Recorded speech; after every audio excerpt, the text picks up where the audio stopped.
6. A New Plan. August 3rd, 1985. Lenoir City, Tennessee. Whitewater boiled out of the only spillway at the base of Fort Loudon Dam. The current was light, but a questionable weather forecast kept most fishermen away. Mary Lou pulled into the mostly empty parking lot on the hill overlooking the dam with Carly and Kenneth in her Chevy and Rachel with Brian in the Thunderbird right behind them. Diane and the professor were there waiting for them. Out of concern for the medicine man, they chose a spot on the opposite side of the parking lot from his small powder blue Toyota hatchback. Kenneth and Mary Lou got out and walked over to the professor's car. Student paperwork from his college classes littered the back.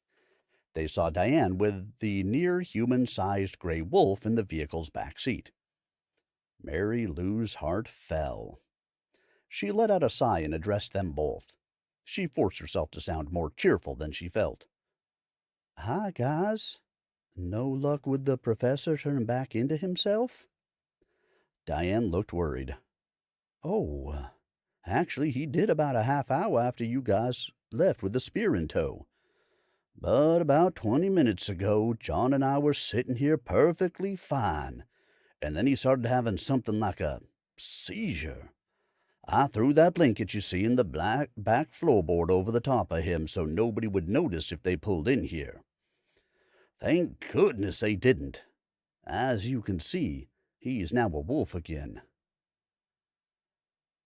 20 minutes, Kenneth heard Diane as he approached the driver's side. He thought hard, calculating time and distance. "We would have been in Loudon getting close to the interstate with the spear in the car." He whistled and glanced at Carly, who was carrying the spear wrapped up in a beach towel as she approached from behind him. "That thing has some kind of impressive reach." "What makes you say that?" Diane bit her lip and involuntarily shuddered. She looked around for the rest of the group and noticed Rachel standing back away from everyone. Diane thought Rachel looked grim and frightened.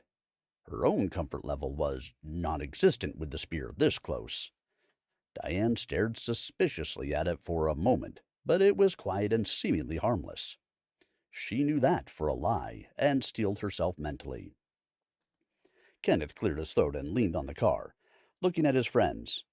The professor didn't look injured, but he took up the whole back seat of the small Toyota hatchback. "Because," Kenneth began, "we would have been about 8 to 10 miles away. It is 20 minutes from south of the river to Loudon. That's a long stretch for some kind of raw spiritual effect." Diane glanced again at Carly, who was holding the spear.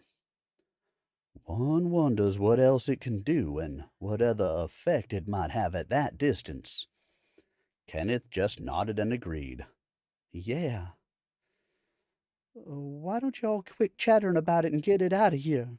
Rachel finally spoke to the rest of the group. "Good idea." Diane nodded. "We should get this over with, John." She looked back at the professor, who showed no sign that he wanted to get out of the car. Instead, he just laid his ears back and glared at the spear as Carly passed by with it in her hands. They headed to the steep ramp that led to the walkway below the dam. The sidewalk continued for a stretch alongside the churning water. Rachel, who led the group, began to hang back so that she trailed behind. Kenneth led the way to the river and the water's edge. "They're not letting a lot of water through the turbines," Brian bounced eagerly. "It's too bad we don't have fishing poles with us," he said. Mary Lou looked back at him doubtfully. "Yeah, but we have other things to worry about today." Kenneth broke into the conversation as they walked. "There should be some good fishing here. I've heard there's some massive fish in this lake." "How big?" Carly asked, looking across the lake at the swirling waters beneath the dam. "Big enough to take your head off." Kenneth grinned at Carly's widened eyes. "Some of the fish in this lake are as big as you are," he said. "Whoa, that's some big freaking fish," Mary Lou responded. "So, where are we going, Ken?" she asked when he started up another set of steps. Down to the deep as close as we can get to the deepest water, Kenneth replied. He glanced back the way they had come. At least it's deserted this morning except for us. That probably has something to do with the approaching weather, I'd say. He eyed the sky and looked at Mary Lou. It was becoming a running joke, even though both of them knew it was no joking matter. Your dark cloud is following you around, as usual, he said to her. Looks like it, she agreed. Mary Lou peered at the quick-moving layer of clouds above them. Another thunderstorm threatened. The sky along the horizon was dark, and thunder began to roll. In response to the cloud cover, the water turned dark gray. Ominous, Diane muttered almost under her breath. That storm is moving almost as fast as the current, Brian agreed in a subdued voice. We shouldn't be standing out here when it hits. Mary Lou can keep us safe, Carly said confidently. I can't while we are here, Mary Lou answered. I don't have any control with the spear this close to me. It's like everything is going wrong all at once. What do you mean? Diane asked her. I couldn't find my keys this morning. My tire was flat. I had to air it before we could get started. And there were 2 wrecks on the road between home and here. She shook her head in wonderment. Although I hardly think the spear could be responsible for all of that, though. Maybe not, but it has demonstrated incredible power to harm and a long reach. I don't think we can underestimate it, Diane pointed out. No argument there. Mary Lou nodded and watched Carly hand the spear to Kenneth. Upon taking the spear in hand, Kenneth felt an immediate surge of hate, lust, and desire to kill, all wrapped up in his emotions as soon as he touched it. My God, he whispered, and nearly doubled over from the tension that took hold of his muscles. Determined not to let the spear distract him from his purpose, he bounced it in his hand 3 or 4 times to get a feel for its weight and balance. With the spear held over his head like a javelin, Kenneth walked down the steps to the edge of the churning water. As he did so, the siren horn on the dam sounded warning simultaneously as the gusting front of the storm hit. White-capped waves on the lake threw spray into their faces. With a blinding flash of lightning that split the air, the heavens opened up with a downpour. In seconds, their clothes were soaked. Visibility was reduced to just a few feet. The spillway of the dam opened and changed the character of the lake. Moments before, it had been only a strong current, and with the additional water flow, it was far more violent. Despite the wind or the rain, Kenneth drew back and, with full strength, attempted to hurl the spear as far away from himself as possible, only to find the spear refused to let go of him. As he hit the water, a mocking sense of triumph from the spear of chaos met his dismay as it pulled him beneath the raging waters of the spillway. Powerful enough to rip an average person apart with thousands of pounds of force behind it, the current swirled around Kenneth as he finally managed to let go of the spear, which sank to the bottom point first. Even in the murky water, the spear gleamed darkly as a black miasma streamed out from it. Kenneth determined the direction of the surface, but the circling current caught him as he tried to swim.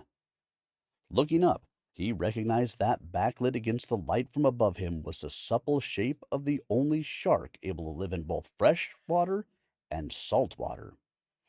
He watched as it attacked another fish the size of a small Volkswagen. It bore the other fish to the bottom and bit it in half. Fish blood and miasma from the artifact attracted the attention of other denizens of the murky water. From Kenneth's perspective, every living thing in the river suddenly went mad. He found himself at the center of a feeding frenzy. Desperate to defend himself, he grabbed at the only weapon to hand as the sleek shape of the bull shark sliced through the water straight at him. The spear of chaos allowed itself to be picked up and used as a weapon to fend off the blood-crazed predator. It easily cut through the water without typical resistance and speared through the shark's body. Black veins crawled over the shark's skin from the puncture. In Kenneth's hands, the spear shuddered and poured a sense of pleasure into him as it fed. He swung violently to try to dislodge the dying shark, only for it to be ripped off the spear by a catfish twice Kenneth's height. Tainted blood poured into the water from the shark. The catfish that attempted to eat it shuddered, twitched, and went belly up. It was torn apart by others before it reached the surface as the feeding frenzy grew. Sleek brown shapes jetted between the fish, unidentifiable in the gloom caused by the storm and increasing mud and debris caught in the current. Tiny claws closed around Kenneth's knee just before a set of teeth ripped a chunk out of his upper thigh, narrowly missing tendon. An impact from behind threw him forward against the rocks at the bottom. The unidentified attacker caused him to hit his head against the spear's shaft well in his grip. It also scraped all of the skin off his knuckles and wrists. Kenneth realized two things simultaneously. First, he wasn't drowning, even though he hadn't surfaced in far too long. Secondly, he could not leave the spear where they had planned to get rid of it in the river. A horrible grinding sound came from the dam. It echoed hollowly under the water as a turbine stalled and the sirens blared across the rain-drenched river. Kenneth wondered if the dam was also going to break. He fought his way through the raging waters with the spear and finally kicked his way to the surface, but barely for a moment. A sandpaper vise closed around his calf and yanked him back beneath the water as something tried to eat his leg off. He kicked at whatever held him, but his leg only slipped further down its throat as he attempted to get loose. Anger gave him extra strength.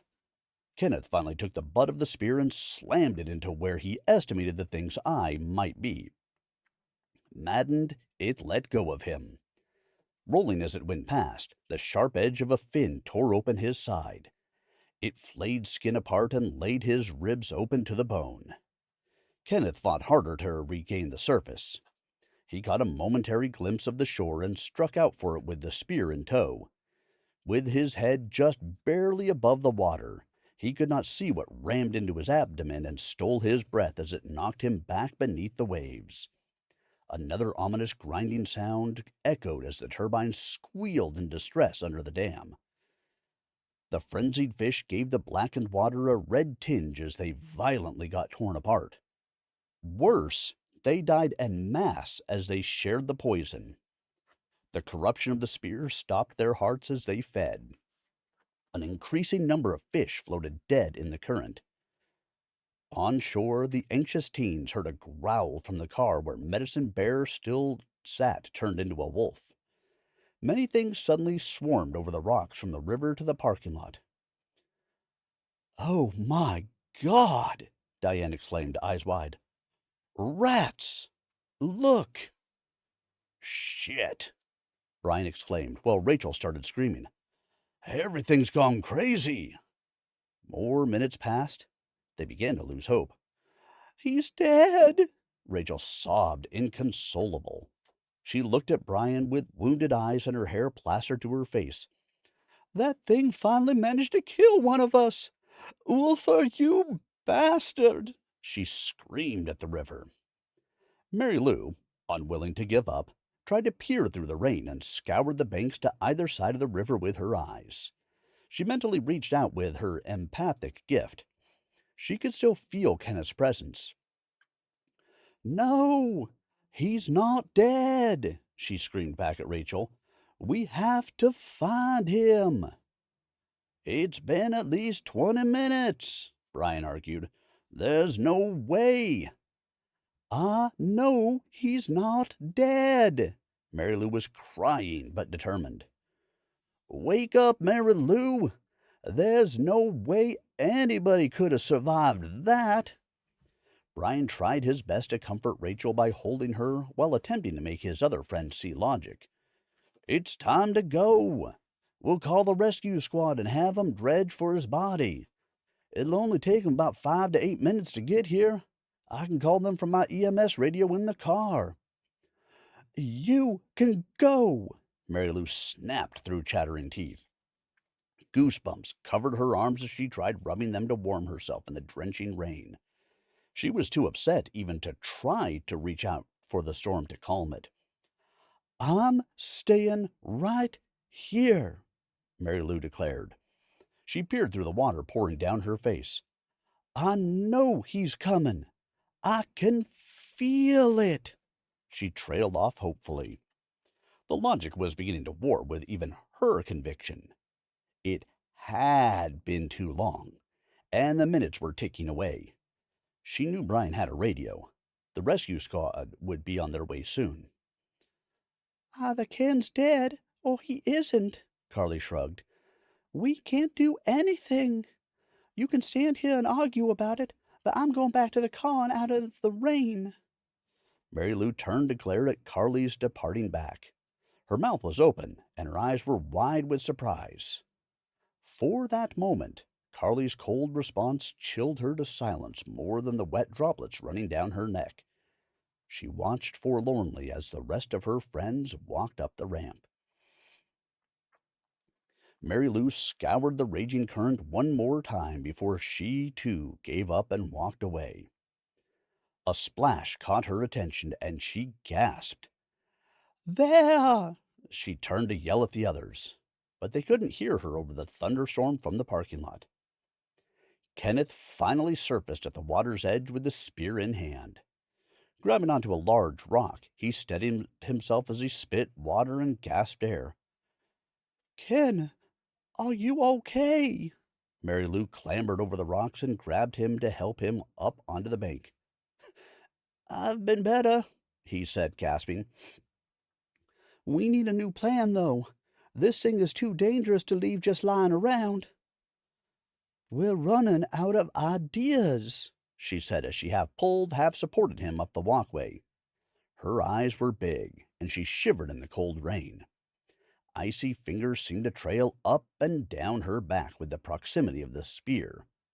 "I know," he nodded, "but we should have known better than this after that last attack. It's not going to go easy." His tone was grim. "What happened out there?" Mary Lou asked through chattering teeth. "Everyone thought you drowned." "I should have," he said definitively. "It's only by the grace of God I didn't. Currents are so strong I couldn't surface or breathe. Everything was crazy stupid.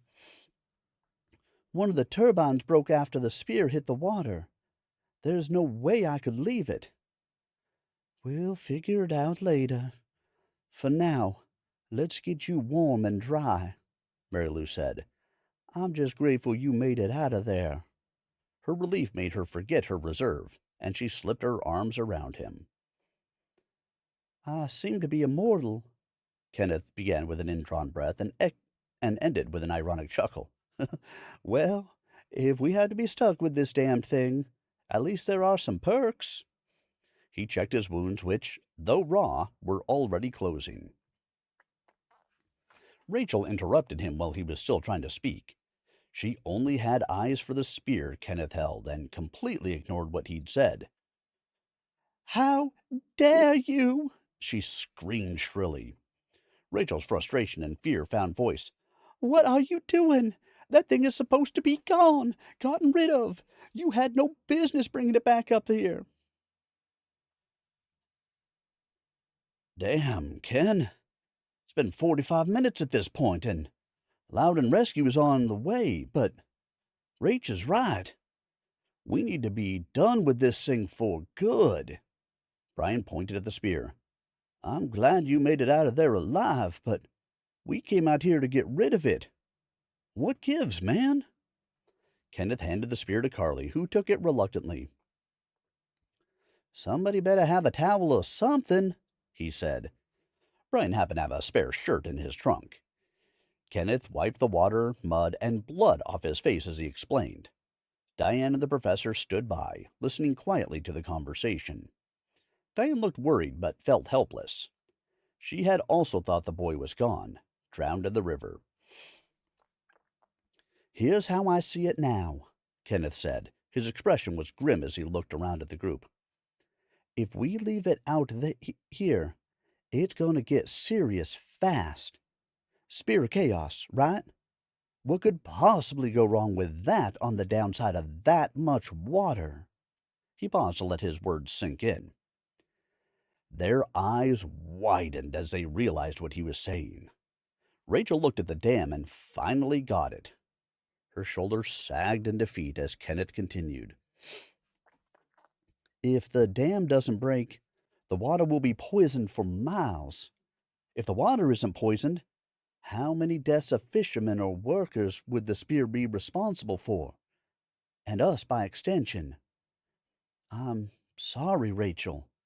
I just couldn't leave it in there when I saw what it was capable of doing in just the short time it pulled me in."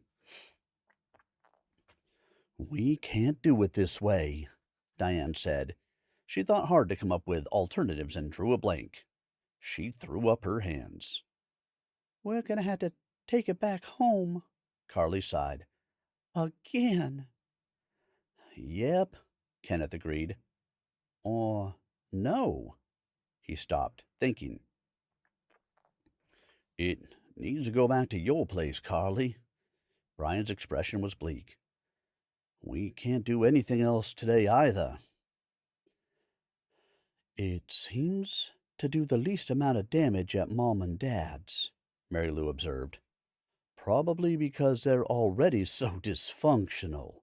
She wrinkled her nose. "And because nobody is messing with it there," Brian pointed out. "Probably," Mary Lou agreed.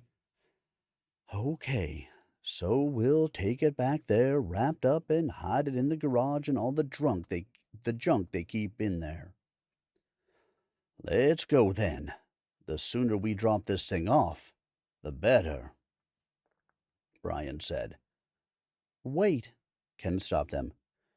"No, that's not it. You are forgetting," he pointed at Carly.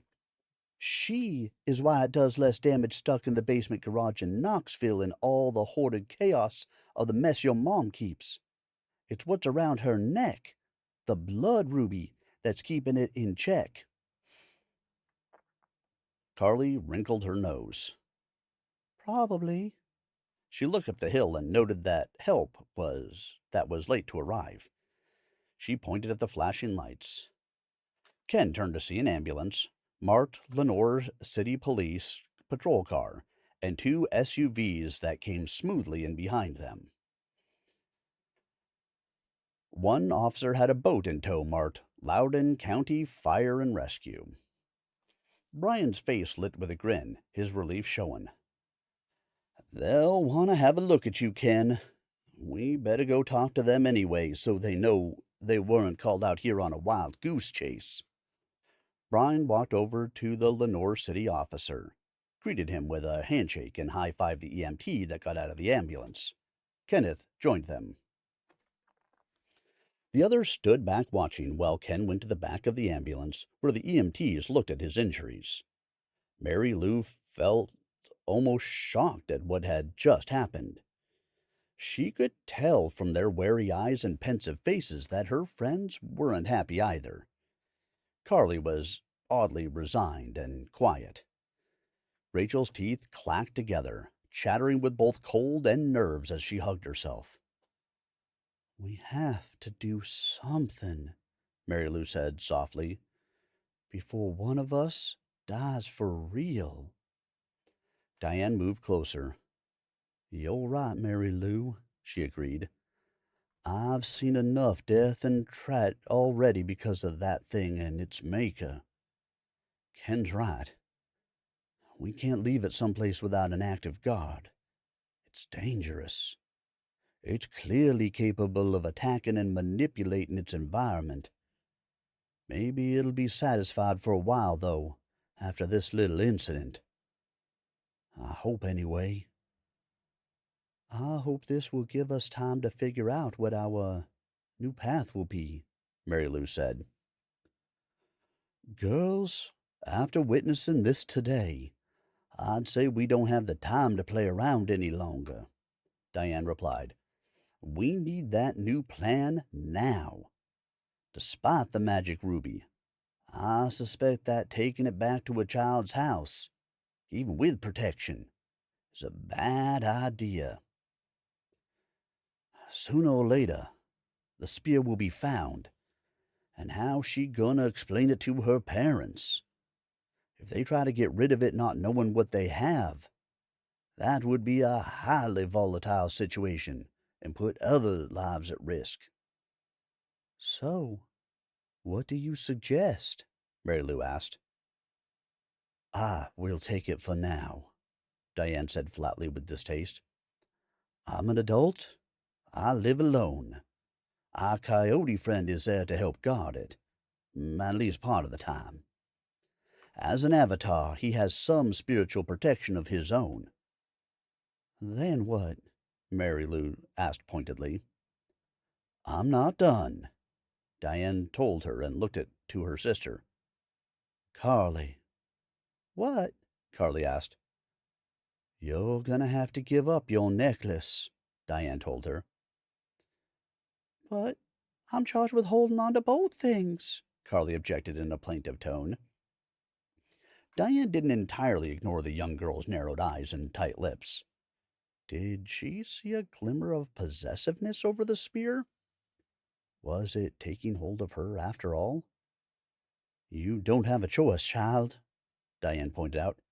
Ken is right about the stone. The blue binding beads are gone. Those were the only thing holding the fractured spirit of Ulfa in check. Now the blood ruby is all we got. So, wrap it up, put the necklace on it, and hand it over. Carly reluctantly complied. Diane placed a carefully wrapped spear in the trunk of the professor's blue car. She hesitated a moment as a thought hit her. She closed the car's trunk firmly and turned to look at their anxious faces. I'm going to take this thing home to get it out of here, Diane told them in a determined voice. You all take care of things at home and meet me this next Saturday bright and early back at the professor's house. I just had another idea. Okay, Mary Lou agreed. What are you thinking? We can discuss that Saturday, away from the Spear of Chaos, where it can't listen in. Diane hesitated. Just a question. Can anybody do a road trip? Camp? Travel? She looked around as people thought about it and nodded yes or no. Okay, then. It's well enough. I'll see you Saturday so we can plan.